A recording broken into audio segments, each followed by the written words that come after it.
Hey everyone, welcome back to the channel.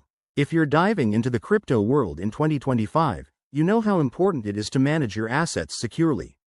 Today, we're tackling a common task: withdrawing your Shiba Inu tokens from a Tangem wallet to a Trezor wallet.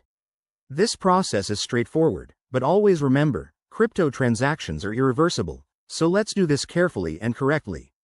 First things first, make sure you have both your Tangem and Trezor wallets set up and accessible.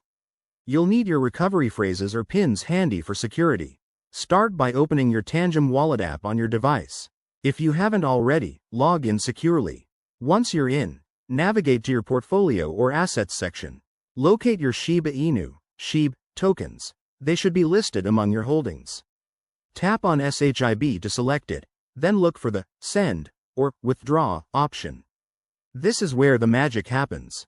Next, you need the destination address from your Trezor wallet. Unlock your Trezor device and use the Trezor Suite app or interface to view your wallet address for SHIB.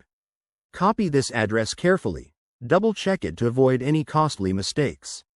Paste it into the Recipient Address field in your Tangem wallet. Now, enter the amount of SHIB you want to transfer.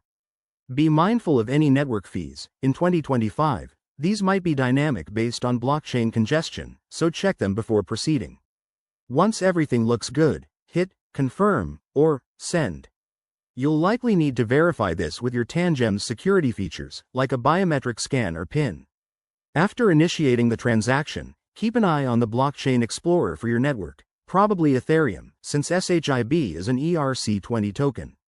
This will show the transaction status. Once it's confirmed, head back to your Trezor wallet and refresh to see your SHIB tokens arrive. A few quick tips to keep you safe. Always use a secure, private internet connection, never share your private keys, and consider testing with a small amount first. If you're new to this, double-check compatibility between wallets and the SHIB token standards. And there you have it. You've successfully withdrawn your Shiba Inu to your Trezor wallet. This keeps your assets more diversified and secure. If you found this guide helpful, hit that like button, subscribe for more 2025 crypto tutorials, and drop a comment below if you have questions. Thanks for watching, and stay crypto smart.